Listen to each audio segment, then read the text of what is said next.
Welcome to the first video of 2020 and actually the first video of this decade. And for the first video that I'm doing this year, I am going to do a news of the week video where I'm going to be talking about what has happened during the New Year holiday, and there was definitely some worthy news to talk about. But the first news I'm going to be talking about is something that just happened recently, which is the Portland Timbers have signed Diego Chara's brother Yimmi Chara on a DP contract, and this one shouldn't be a big surprise considering there was a lot of report that this deal was all but done over the New Year holiday. And even the Portland Timbers front office kind of did like a teasing to their fans where they post a picture of a Timbers jersey, and at the back of the jersey they reveal one of the letter of that new player, which starts with an A. And when I saw that, I knew that Chara was going to come to MLS, and that's Yimmi Chara, by the way, that's going to be coming to MLS because one of the letter in his name has an A, and in fact, he actually have two A's in one of his name. But yeah, he's going to be coming to the Timbers and reunite with his brother Diego on a DP contract. And I think the only surprising thing about this deal is that he is on a DP contract. Some people think that he should be on a TAM contract, considering he's not a guy that scores a ton of goals, even though he's playing in the wing area. But we shall see what kind of DP contract the Timbers would get him. And if this is going to be a situation where, they're going to sign him on a DP contract, but it's not going to be kind of like a high-level DP contract where later on, if they feel like Chara is not performing the way that they feel like he should be as a DP, that they can buy him down as a TAM player. So we shall see how that is going to go. But moving on, in terms of the next news, is actually something that happened on New Year's Day, and this is actually officially the first signing of this decade, which is Orlando City signed veteran defender Antonio Carlos from Palmeiras on loan. And while this is probably the first big signing of the year that the Timbers got from Yimmi Chara, this is officially the first signing of this new decade. And it's definitely a decent signing too, because anytime when you decided to get a player from Palmeiras, which is a very respectable club in South America and probably one of the biggest club in South America, you're going to definitely get a good, decent player. And I heard that Antonio Carlos is a very decent player and that he will definitely help out that Orlando City back line that, this last season, it definitely have gone better than it has in previous year. But, for Orlando City, they want to continue to improve, and that you can definitely see with some of the signings and some of the rumors that they've been linked with that Orlando City means business and that they want to finally end their playoff drought and finally, for their first time in their franchise history, make the playoffs for the first time. So we shall see if that is going to be the case with them continue to sign some decent player. LAFC re-signed Jordan Harvey and Dejan Jakovic. This one is not a big surprise because both of these players are depth pieces that LAFC really value. And you could argue that, Jordan Harvey and Dejan Jakovic, they can really start on any other MLS team, not just be on the bench of LAFC. And the fact that LAFC not only have got both of these guys that are very decent defender, but they are not really kind of a starter for the team, just show you how stacked LAFC is really is. And that, I think next season, with what LAFC has shown in their first two seasons of existence, there's no doubt that they're going to be challenged for MLS Cup again, even if they're not going to kind of rumor with some big signings, because they already got some big signings from these previous year, and that they should be good in terms of heading into next season and should be well loaded to make an MLS Cup run. Their rival, the Galaxy, have also signed a couple of players. The Galaxy signed Alexander Katai off of free agency and also signed Stuttgart left back Emmanuel Insu. And I was always kind of wonder why in the world did the Fire let go of Katai, because Katai was very good at the Chicago Fire, and that it just kind of didn't make sense, the fact that they decided to let him go. And I think the Galaxy probably saw that, and I'm kind of surprised that Katai has been on the free agency market for a long time, because he's a very decent central attacking midfield player, and I thought eventually somebody's going to have to pick him up, and that yesterday it was the Galaxy, the one that officially picked him up. And they also got Emmanuel Insu, which they've been rumored for a long time to get this defender. They finally got him, and it's great to see that the Galaxy are signing defender, because they desperately need some. And there's still obviously rumor with a couple of players. I remember they also rumor with one of the center back in Peru, so we'll see if that deal, of course, would work out. LGP is rumored to go to Liga MX and Tijuana, although Atlanta United declined to comment. And, I think this could definitely happen with Atlanta potentially selling LGP to Tijuana, because I think, as much as I know this is going to be a big loss for Atlanta in terms of losing LGP, and that it's going to put a bit of a hole in that defense, Atlanta is one of those clubs that, when they, of course, develop some decent player, which they, of course, develop LGP to be a very decent defender, they're going to eventually have a timeline where they're going to sell them and they're going to earn a profit. And that they can use that profit and basically replace whatever the product that they just sold off of. And that's one of the beautiful thing about Atlanta, and probably one of the key kind of ways to be able to be successful in MLS, knowing the fact that now MLS has become more of a selling league, and that MLS has become more of a league where you develop young talent and sell them off of a profit. So, despite the fact that I think this is going to be a big loss for Atlanta in terms of the back line, I won't be surprised if they're going to be linked with another South American center back, and that they're going to be replacing the role that LGP once fulfilled, and that I expect that player to be just as decent as what LGP would be there if they, of course, would lose them this offseason. Minnesota is rumored to be in talk with Paraguayan for Luis Amerla, and I think a couple of weeks ago I talked about how this was one of the report that the Loons was going to get Luis Amerla, and I hope this will happen, because it's clear that we really need somebody that can be a goal scorer of this team, and that, the Loons, obviously coming into this upcoming season, they still have Mason Toy and Angelino Rodriguez after losing Darwin Quintero. But those two guys, I don't, no offense to both of those guys, and especially no offense to Mason Toy, who is becoming one of my favorite player in the league. But I just feel like if the Loons are going to snap out of one of the biggest problem that they had last season, which is goal scoring,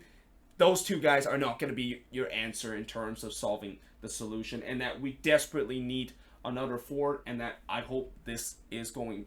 to happen, and that, I heard Luis Amerla is a decent forward, and that he could definitely be a good replacement of Darwin Quintero that we lost to him after we traded him to Houston. LDU Quito is reported to get SKC midfielder Felipe Gutierrez, but the midfielder says that he is not going to be going to that club, and I wouldn't be surprised that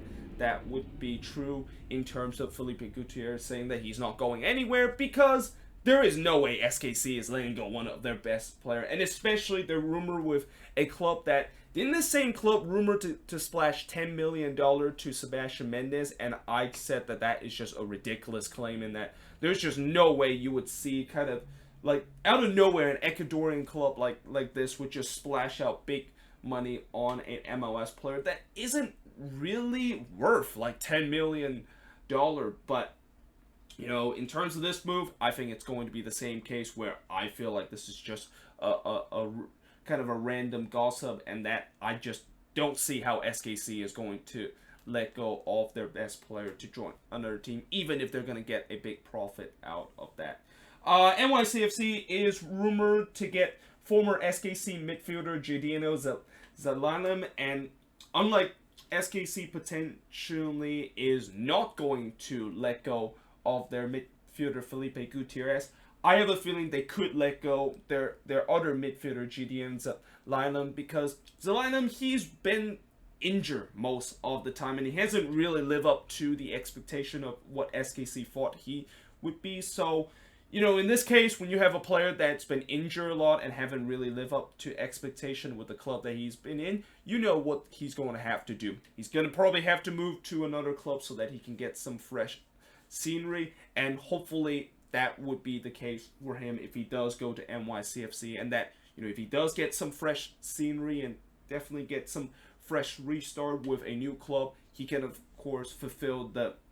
promise that we thought he was going to get. I mean, I think it was just last season he was rumored to go to Arsenal, and that this move unfortunately turned down because of the injury problem that he has suffered, and that he hasn't really been playing for SKC for a lot of time. So there's no doubt that this kid has some great talent, and that it's not every day that one of the biggest clubs in the Premier League would become knocking on your door and say that we want that player because we see that potential. That just shows you how that he does have potential. The question is, can he fulfill them if he doesn't get injured a lot and finally get the playing time he deserved.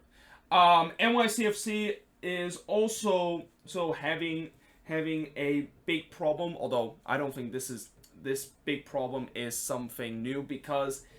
NYCFC right now is the only team that still have not have a head coach, because after Inter Miami signed Diego Alonso as their head coach, they're the only team that doesn't have their head coach, and it doesn't seem like that's gonna happen anytime soon, because one of their main head coach targeting Giovanni Van Bronckhorst is rumored to coach in China instead of coaching with NYCFC. And if this rumor is true, then yeah, NYCFC is going to have to continue to search for a head coach, and that, we're getting close to the preseason, and I think if you're an NYCFC fan, you got to be a little bit nervous. The fact that as we get closer to preseason, and especially as we get close to CCL, which, NYCFC is going to be in CCL this season, that they could potentially be heading into the CONCACAF Champions League without a head coach. And that would definitely not be a good recipe in terms of making your debut in the CONCACAF Champions League and expect to go very far into that competition. Now, Charlotte have officially hired their sporting director, and Charlotte is one of those clubs that they see other expansion clubs that have been struggling in terms of hiring kind of managers and some top executive in the front office, and that they kind of just laugh at them and say, hey, well, we're just going to hire our sporting director right now, and that we decided to hire Zoran Kaneta as our sporting director, although I think it shouldn't be that surprised Charlotte immediately want to get going with hiring some of the top executive in their team and started to think about constructing a team, since they're going to be coming into the league next season as it was reported. So yeah, we'll see how he's going to do. I don't really know a lot about this guy and any previous experience that I have. Like, the only thing I heard, he used to be a scout, which means that maybe he's going to bring that experience in terms of scouting for some good talent to go to Charlotte. But other than that, I don't think he has any experience as a sporting director, which could be a bit of a risk in terms of trying to hire somebody that have never done this job before, and you expect him to not only do this job but take over a brand new team. So we'll see how well he is going to be as a sporting director of this new MLS team that's coming into the league next season. And finally, Greg Berhalter has announced the U.S. men's national team January camp roster. And actually, let me just bring my phone here, because I will just kind of tell you guys. I didn't write it on the board like I usually do, because, the thing about the January camp is that is a time when there's going to be a lot of MLS player that's going to be in this camp, because, this is doing that time where it's unofficially part of the international window in FIFA, and that most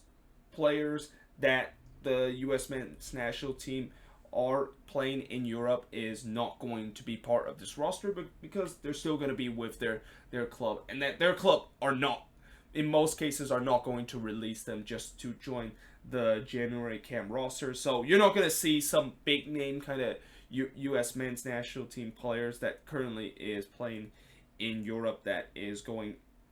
to be part of this January camp. But what you would see is that there's going to be a lot of MLS player, and these MLS player including Sean Johnson, Bill Hamid, JT Marcinkowski, and Matt Turner as your goalkeeper. In defender, you got Julian Araujo, Reggie Cannon, Chase Gasper, Justin Glad, Aaron Long, Mark McKenzie, Sam Vines, and Walker Zimmerman to round up the defender list. Brendan Erickson, Christian Capiz, Brian Cayo, Sebastian Leggett, Paxton Palmico, Christian Rodon, and Jackson Yeo are your midfielders. And in terms of the forward position, you got Paul Arriola, Jesus Ferreira, Jonathan Lewis, Ulises Lelenes, Jordan Morris, and Jarzy Zardes as your forward position. So, you know, this U.S. men's national team roster seems like kind of like a C team, and that you probably don't recognize almost 40% of these players if you don't actually watch MLS a lot. Well, actually, you probably won't even recognize 80% of these players if you don't watch MLS a lot, because I think all these players that I name, I think there's only like, let's see, two. Yeah, I think there's only like 2 players that actually currently play in Europe that is going to be in this roster. Otherwise, every single player that I name is going to be in every single player that I name is currently playing in MLS. And there's some new names on this list. Obviously, JT Marcinkowski, you know, a guy that I hope eventually he's going to get that starting role for the Quakes. I think eventually when Vega does retire, Marcinkowski is going to take over between the stick for the Quakes. Matt Turner, you know, a guy that I think he's definitely one of the most underrated goalkeeper in the league, and one of the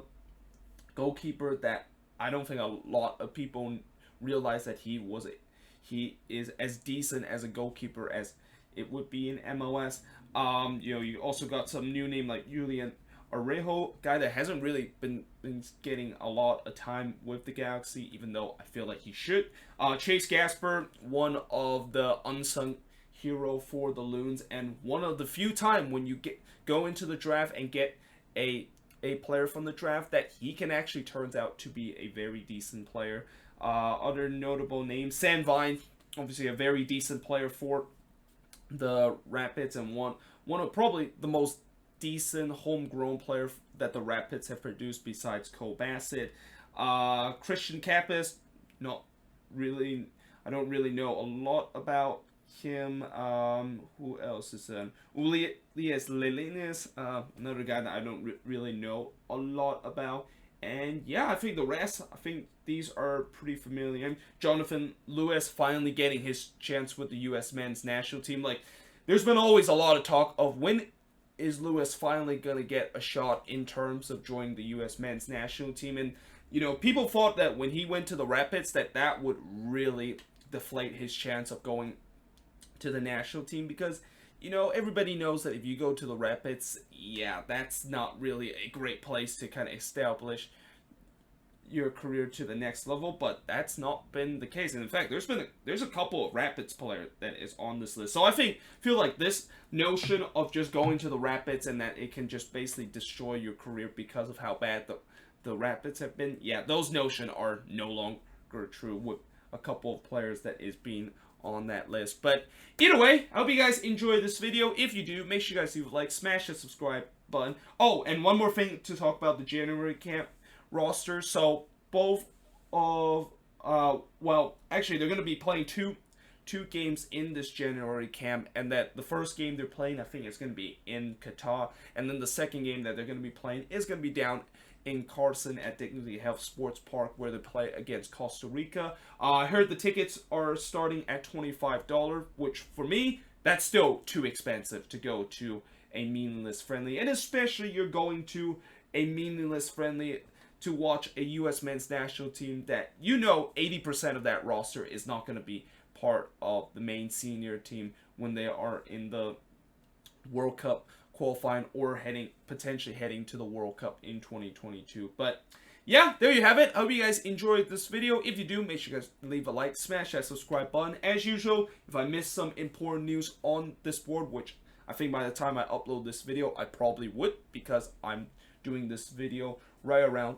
noon, and this is right around the time when the news started to kind of trickle out. So most likely I might have just missed a news before I even finish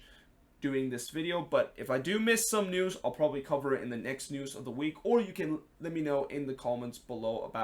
about this news, and I'll try to react to it. But yeah, hope you guys enjoyed this video, and I will see you guys next time.